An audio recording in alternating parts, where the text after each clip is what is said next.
year ago, I interviewed you for the first time. In the office. In Sue's office. Yeah. For the Hurt Locker. That's right. And you were, I don't know how to explain it, you were very serious. I was. You were. There's some serious things happening, Mama. That's right. So, look where you are now. I mean, tell me a little bit about what you went through during that period, and what the last year has been like for you. Kind of run me right through. How do I reflect back on that? I'm not a guy that usually looks back. It was like a gauntlet that you had to run, you know? Yeah. Was it this early this time last year? I don't remember. It's about the same time. Was it about the same? Okay. Well, wow. A lot has transpired since the last time we chatted, right? Mm-hmm. Very exciting ride it was, with a great cast of characters, and obviously it turned out really great. But even just being where we were last year, it was already a tremendous victory for us. At the end of the whole run, it was just more a sigh. It was a big. I remember it being a very big sigh of relief that it was over. Yes. And that it was over, and but it came out well. Yeah, that came out well. I mean, Oscar night itself must have just been a trip. Walking down the red carpet.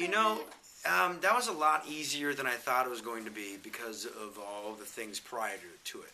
It was like kind of preparing yourself for that, like the big night. It was like the BAFTAs were pretty intimidating, and there's just a load of things that were. You have to go up each time. Yeah. The good news and the bad news. Yeah, right? Yeah. So. Performance anxiety, right? Yeah, I just felt like everything that transpired over the 18 months of promoting the Hurt Locker was preparation for the next thing. And then there was a plateau to breathe and be like, okay, it's done. That was amazing. Okay, we'll see you in the next job.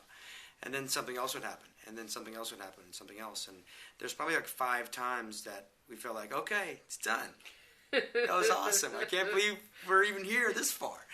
And then but the great thing about that journey, from the movie even coming out and realizing that we got purchased and that Summit was going to release it, wow, I mean, that was a big victory for us, that it wasn't going straight to DVD or anything.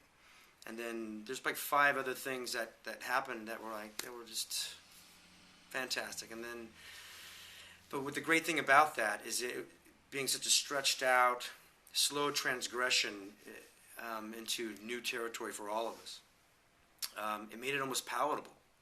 Each thing that happened to us along the way didn't seem so far-fetched. If it was the first thing that would have happened was our movie's getting released, and then guess what? Your movie's nominated for an Oscar. Well, that's a big leap. There was 1,000 things that happened in between that for us personally that kind of made it almost like, okay, this is the next step. And each turn was even more exciting.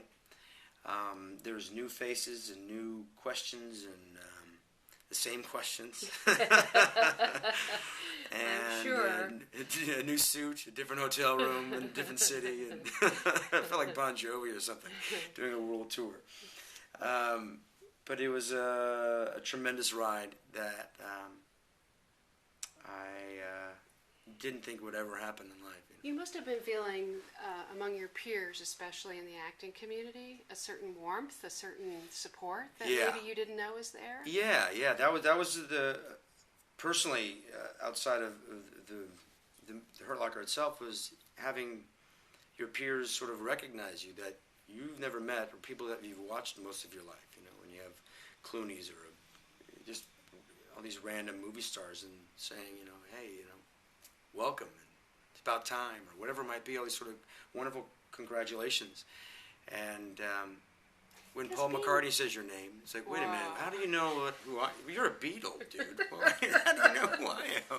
That's the strangest thing, right? It's strange. And then, I don't know if you ever really get used to that. Was that at the BAFTA lunch? That was at Golden Globes, is where I saw him. Yeah. But that was just, then I remember an strange experience at the urinal with Mark Wahlberg, who I'd never met before in my life. It was like, hey. It's like, hey, Renner, it's about time, man. I'm like, thanks, brother. it's rained. You know, but it's So weird enough talking to somebody when you're, relieving yourself, let alone, getting a compliment from, a really tremendous actor.